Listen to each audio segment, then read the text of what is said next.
Help It! From a forest of restless souls to a haunted theater, we count 15 bone-chillingly convincing accounts of ghosts and the supernatural. Number 15. Chained Man in Ancient Athens. Told by Pliny the Younger, this famous ghost story originated in ancient Rome. An uninhabited house in Athens was haunted by the spirit of a frail, bearded man. The spirit announced its presence by rattling the heavy iron chains it wore at the time of his death, terrifying anyone brave enough to enter. Thanks to the spirit, the manor had developed a bad reputation and couldn't be rented out. Eventually, a bold skeptic named Athenodorus stayed there to disprove the rumors, only to be tormented night after night by the ghostly rattling. One night, Athenodorus followed the unbearable noises out to the courtyard. The ghost appeared and gestured to a spot on the ground, then vanished. After what must have been the longest night of his life, Athenodorus succumbed to his curiosity and dug up the spot the next morning. What he found was a decayed skeleton bound in chains. The corpse was publicly burned and the ghost at long last departed. So never bury people in your backyard. It'll ruin your property value. Also, ghosts are annoying assholes. Number 14. Marie Laveau. This New Orleans voodoo priestess lived sometime in the mid-1800s. In her day job, she cut hair for wealthy white socialites, but was also feared and renowned for her incredible supernatural abilities and widespread influence. Incredibly, she once held an audience of 12,000 during one of her famous voodoo rites, which if you adjusted that for inflation of the population, she'd probably have around 12 million YouTube subscribers. Laveau died in 1881, and the crypt she's buried in is considered one of the most haunted in America. Visitors claim to have seen Laveau's spirit pacing about, wearing her trademark turban and whispering Santira voodoo curses to disrespectful gawkers. Visitors today still leave offerings of candles, flowers, and voodoo dolls in hopes that Laveau will bestow them with supernatural blessings. Or perhaps they do it out of fear. Number 13. The Exorcism of Roland Doe. In 1949, a Maryland boy known by the alias of Roland Doe had an exorcism performed on him by a group of Roman Catholic priests. According to diaries kept by Father Raymond Bishop, Roland started exhibiting signs of possession at 13 after messing around with the Ouija board trying to contact his dead aunt. Roland was said to possess impossible strength, the ability to speak ancient languages, and he could levitate his mattress. So Father Raymond Bishop started a moving company and everything worked out. Just kidding, doctors refused to believe that Roland had supernatural abilities, evaluating him as psychologically troubled. However, gruesome exorcisms still took place, which inspired the 1971 novel The Exorcist and the 1973 film of the same name. 9 priests and 39 other witnesses described moving furniture, scratching sounds on the walls, the words hell and evil appearing on the boy's skin, and the sound of an explosion when the exorcism was finally completed. Number 12. Okigahara Woods. The Okigahara Woods, aka the Suicide Forest, are located at the foot of Mount Fuji and are famously home to spirits of dozens of suicide victims. The site is infamously the destination of choice for troubled Japanese citizens looking to end their lives. Signs have been erected throughout the forest urging those with suicidal tendencies to seek help, but the phenomenon continues with over 100 suicides reported there each year. In Japanese culture, those who die in sudden, unnatural, or violent manners, or die with strong negative feelings become restless spirits called yuri. Yuri are said to haunt Okigahara Forest in large numbers, particularly between 2 and 3 a.m. This is Japan's witching hour, or the time when the veil between the physical and spiritual world is at its thinnest. Many bodies are never found, or they're eaten by wild animals. They're not given a proper burial, so it's no wonder lost spirits roam the woods in such abundance. Number 11. Indiana Haunting. In 2011, the Ammons family moved into a rental house in Gary, Indiana, where they were haunted by demons. Big black flies swarmed their porch, despite it being winter. They killed them again and again, but the flies kept returning. The family recurringly heard heavy footsteps and creaking doors after midnight, but no one was ever there. A family member woke one night to a shadowy figure pacing. She leapt out of bed and found large, wet boot prints on the ground. In 2012, family members witnessed the daughter levitating above her bed. Soon after, all 3 children began behaving erratically. One had morbid conversations with an invisible boy. Another claimed she's being choked by invisible forces, and all 3 cursed in a demonic voice at their family doctor. Child Protection Services eventually intervened, but found the mother of the family to be sound of mind. The family insists that the incidents were caused by demonic possession, and several professional third parties, including doctors, nurses, and several members of local law enforcement, corroborated their claims. Number 10. Chloe at the Myrtle's Plantation. Louisiana's Myrtle's Plantation is said to be home to at least 12 ghosts. The most infamous of these is Chloe, a slave owned by Clark and Sarah Woodruff. While Sarah was pregnant with the couple's 3rd child, Clark began using Chloe as his mistress. Eventually, he tired of her, and fearing she'd be sent to work in the fields, Chloe began eavesdropping on her master's conversations to try and learn her fate. She was caught and her ear was cut off. In a fit of jealous rage, Chloe baked a birthday cake using poisonous oleander leaf extracts, killing Sarah and her 2 daughters. Chloe was consequently hanged, and her vengeful spirit now haunts Myrtle's plantation. It's said she can be heard shrieking at the injustice of her fate. Number 9. The Screaming Lady. Elizabeth Pratt, also known as the Screaming Lady, is the loudest of the ghosts at Fort Mifflin in Philadelphia.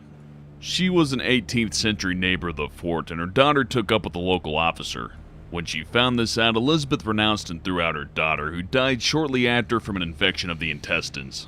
Consumed with guilt at consigning her daughter to this fate, Elizabeth took her own life and has not had a peaceful passing. To this day, her screams are still heard. They're reportedly so loud and chilling that concerned neighbors call the police. Number 8. Richard Miller. Minneapolis' Guthrie Theater is haunted by the spirit of a teenager who killed himself on February 5, 1967.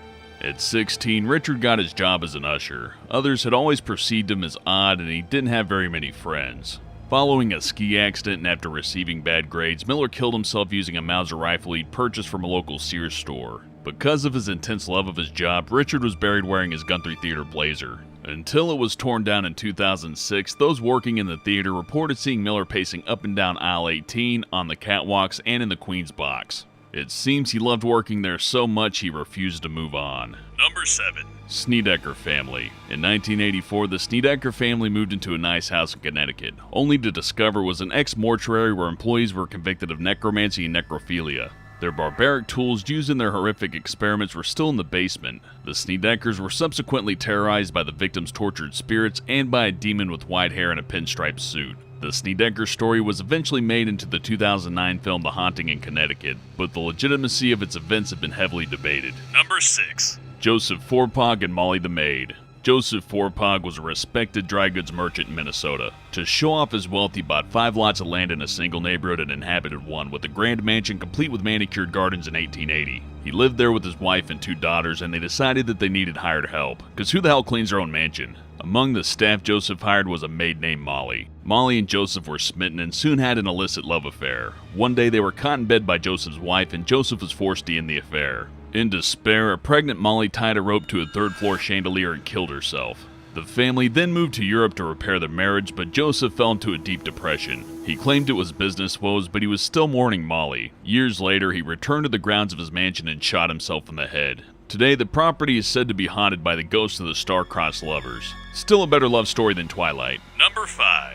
The Tower of London. The 900-year-old Tower of London is said to contain numerous ghosts, with the Queen's House being considered one of the most haunted locations. Among the ghosts in the Queen's House is that of Arabella Stuart, cousin of King James I. Arabella foolishly married against the king's wishes and was imprisoned in the tower as punishment. Unfortunately, no Disney princess came to rescue her, and her spirit is still serving time today. The Tower of London also served as a menagerie for part of its history and held an assortment of animals, including bears. A phantom bear is said to haunt one section of the Martin Tower, and a guard who saw it reportedly dropped dead from shock. What's more terrifying than a ghost? A motherfucking ghost bear! Number 4. The Greenbrier Ghost. Zona Hester Shue is the only poltergeist in history to help convict her killer of murder. A month after her death, she appeared before her mother to explain how she was murdered. Zona's body was discovered by a neighborhood boy, but by the time the boy got home to tell his parents, Zona's body had already been washed and dressed by her husband, Edward Shue, who just came home. When an officer arrived to determine the cause of death, Edward clung to his deceased wife and refused to allow for a proper examination. The cause of death was listed as complications from pregnancy. Following weeks of prayer, Zona's mother received a ghostly visit from her daughter. She then went straight to the police and demanded the case be reopened. Eventually, it came out that the examination of Zona's body had been insufficient. With a proper investigation, it was determined that Edward was Zona's killer, and after a brief trial, he was sentenced to life in prison. Number 3. The Cctv Ghost. In 2003, a CCTV camera in England's Hampton Court Palace caught an image of a skeletal figure clad in medieval clothes closing a sturdy fire door that had flung open. The ghost received the nickname Skeletor and attracted media attention. Not only did security staff witness the spirit, a visitor also wrote in the palace's visitor book on the day Skeletor appeared on camera, claiming she too had seen a ghost in the area. Aside from Skeletor, Hampton Court Palace is said to be home to another spectral resident.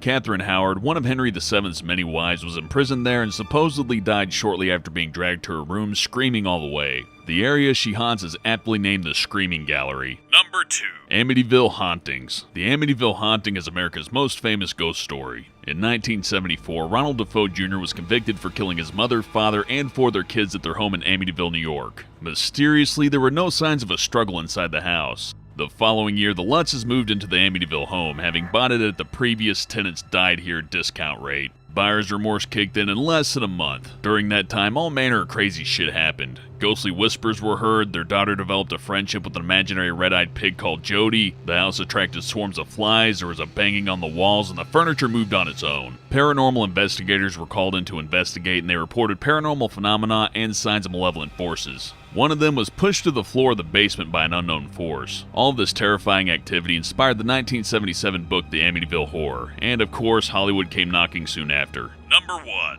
The Warrens. Ghost hunters Ed and Lorraine Warren chronicled over 10,000 hauntings. But the case that inspired the hit movie The Conjuring was definitely their most notorious. In the 1971 case, Roger and Carolyn Perron moved into their colonial-style Burville farmhouse in Rhode Island with their 5 daughters. Little did they realize it was extremely haunted.